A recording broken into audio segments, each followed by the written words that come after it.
Hi there. We're going to take a look at Brett Meyer's Rome City of Marble. It's a 2015 release from R&R Games. Retails for $49.99, which you can find online. It's a little bit cheaper than that. It doesn't have a whole lot of ratings on Board Game Geek yet. It's only been 51. There aren't that many owners yet. So I was kind of surprised there was not a playthrough video out there, so we're going to take a quick look at it and just kind of see what we think. This is a game for 2 to 4 players, and the recommended ages is 14 and up. We have played this with our 8-year-old son, and he does fairly well with it, so it kind of just depends on the player. Like most things, it's a tile placement game primarily. There's some worker placement mechanic too. But you'll see as we go, it's not quite as strong as some other things. So this is the board for Rome City of Marble. You start off with an unbuilt city of Rome, and you have the 7 hills of Rome are labeled on the board. You start by randomly picking 3 of those hills, and those will be your starting locations for building. You also have tiles along the river Tiber there. And we don't know what they are. You randomize them, and there's one left over.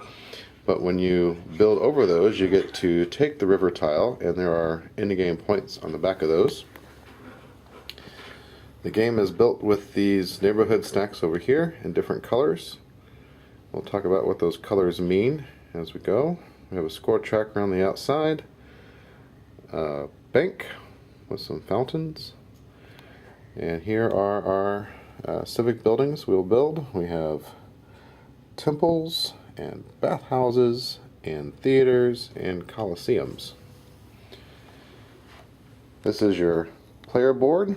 As we are magistrates of Rome, we have villas, and inside our villas we have our workers here that will go out and do things for us and keep track of our actions here. Each turn you have 2 actions that you can take. You can take 2 new neighborhood tiles and put them here. You can't use them in the turn that you take them, but you'll use them in the next turn. You can build an aqueduct if you're able to. You can place 1 neighborhood tile. You can recall a magistrate if you have one stuck out on the board somewhere. And over here it tells you how the buildings are constructed, which we'll get into here in a little bit. Okay, so I was going to keep this on a tripod and keep it a little bit steadier for you guys, but I don't think we'll be able to see very well if we do. So we're going to start off as if we were black here, and we're going to start by placing a neighborhood tile. So each neighborhood tile is color coded, and the colors correspond to a specific type of building. So this one is the Colosseum, which is a little bit tricky. If we look over here, it tells you a little bit of how these things are built. And we have a 3 there, a 4 there, a 5 there, and a 6 there. And what that is referring to is how many of these buildings end up inside one of these hexes. So for a Colosseum, you would need to be able to put all 6 angled in like that. If someone else comes by and does that to you, you can't build a Colosseum anymore. So as the tiles are placed, hopefully that'll make a little bit of sense. So for the first action, I am going to place this red tile, and we're going to put it down here next to the Aventinus Hill. And I'm going to go ahead and put a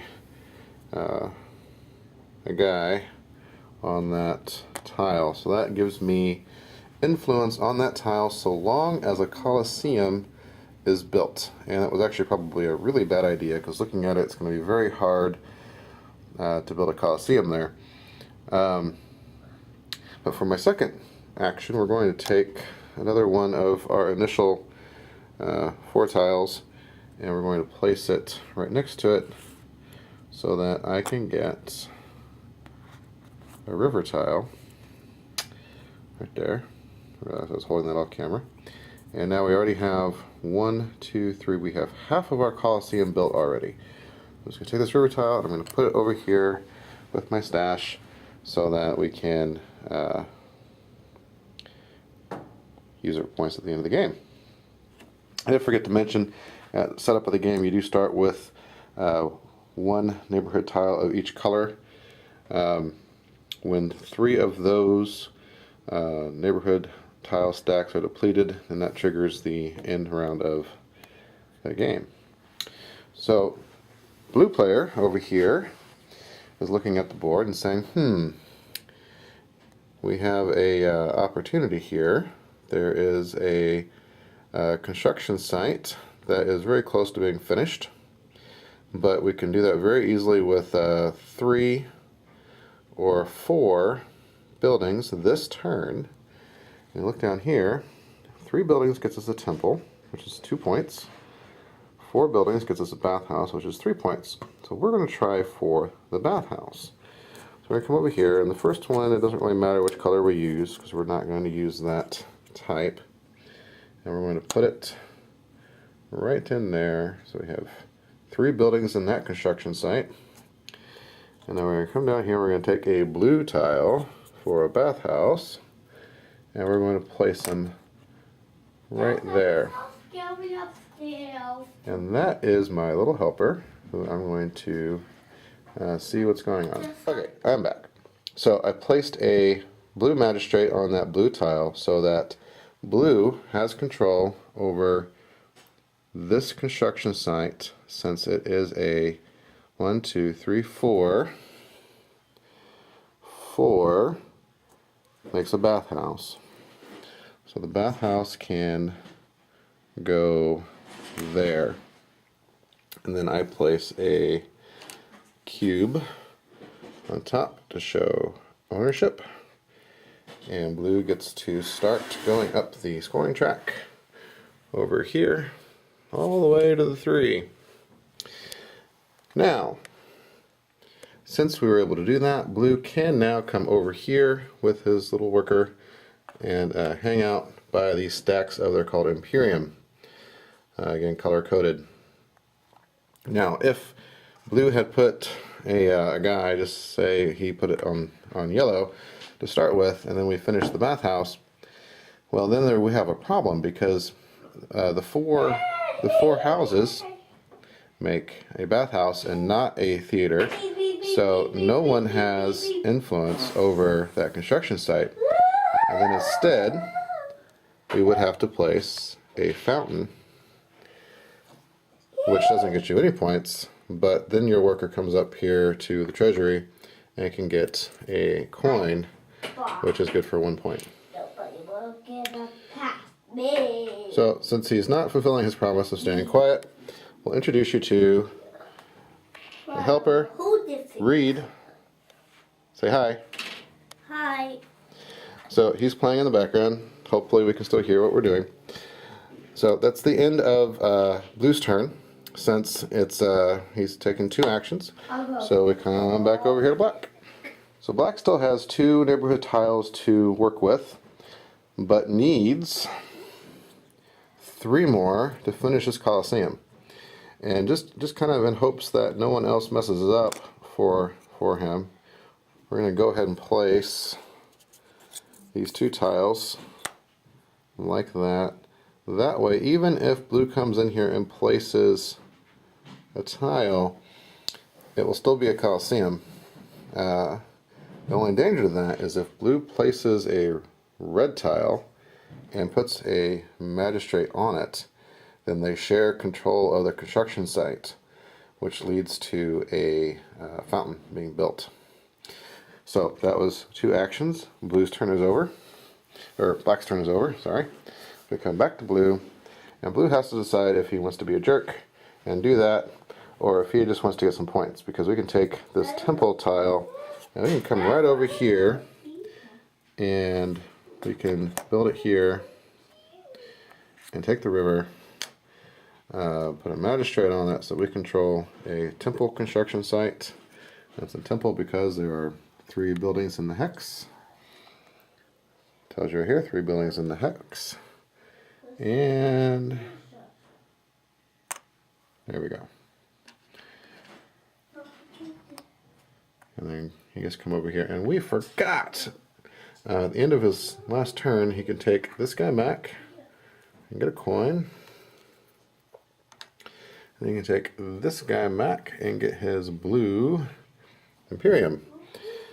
Now, Imperium does 2 things for you. To start with, it gives you power in the form of extra actions. You can spend an Imperium and take an extra action. The other thing it does for you, at the end of the game, whoever has the most Imperium gets an extra 5 points. So, right now that he did 1 action, we have a temple on the board. We have one tile left. Blue could still screw over the black player and play this there and take away the Colosseum.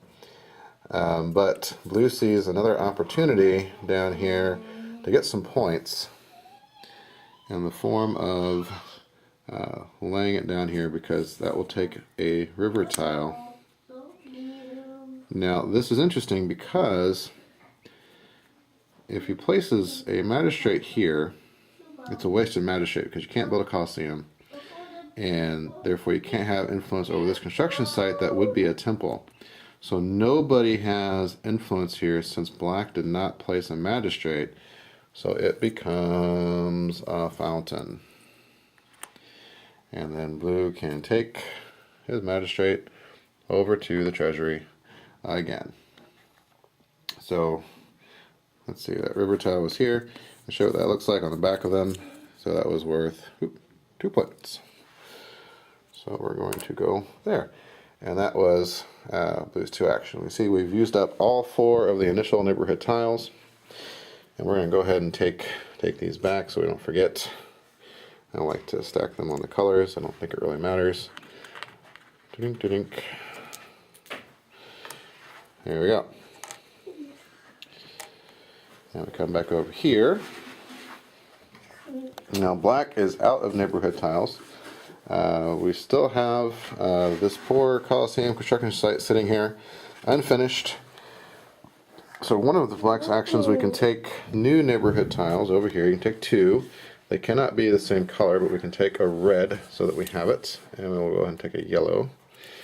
Now these go here to indicate that we can't use them yet. They will move here at the end of our turn. So that was 1 action. Wow. The other action we're going to take, we're just going to grab 2 more tiles. That way we'll have the most opportunity to build next round. Okay, so black is done. Now you notice I'm not moving these markers at all. We do have spots here we can cover up to show what action we took. So I would have put 1 there. And you can take the same action twice. So in our plays we have not found those markers that useful, since it doesn't matter if we've already taken the action. So it's just a matter of how you like to play, if you want to move the little discs around or not. So we're going to go back over to blue. And that would have been very dangerous if blue still had a neighborhood tile, because blue could very easily come over here and take over that construction site. But blue doesn't have any, so blue can't build either. So blue is just going to do the same thing, and blue's going to take tiles. It's going to go ahead and use both actions and take 1 of each. Oops.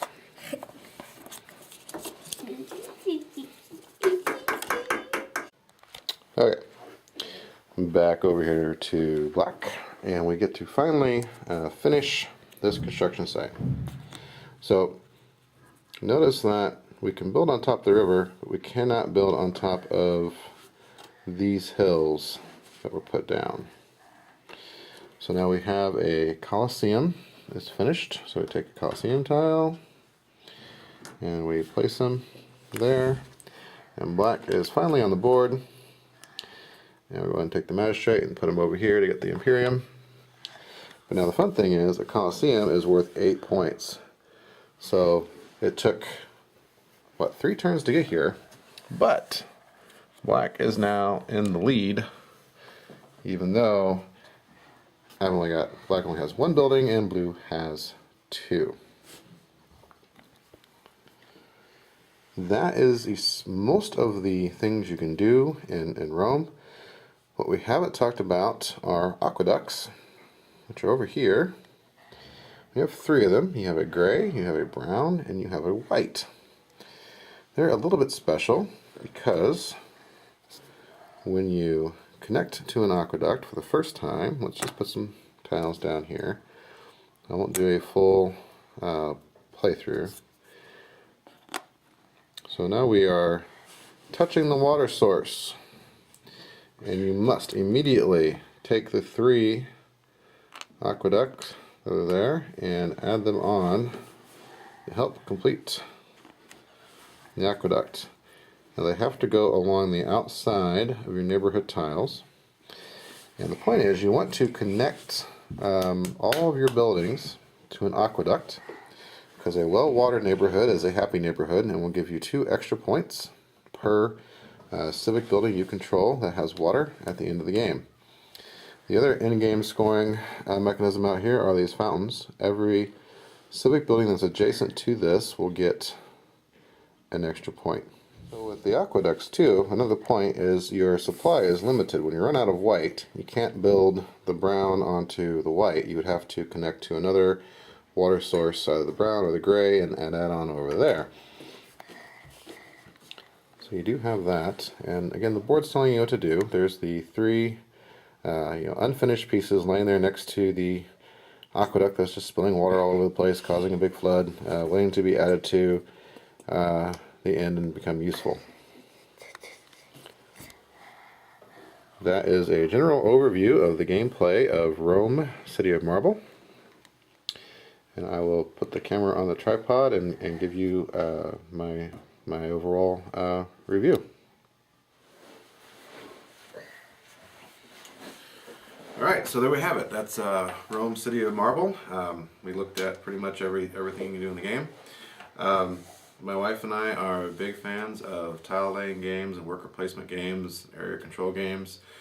2 of our favorite games of all time are Terra Mystica and Caverna, which of course are a lot heavier than Rome is. But like I said, we can play it with our 8-year-old, so that's worth quite a bit to us. Heavy games aren't for everybody. Quite a few people we play with don't like Terra Mystica as much as they would like a game like this. So it's got a lot of those things that we look for in a game, and it's just not getting the attention I think it deserves. I'm kind of hoping this video helps that a little bit. The components of how you complete these construction sites and who controls them and what that results in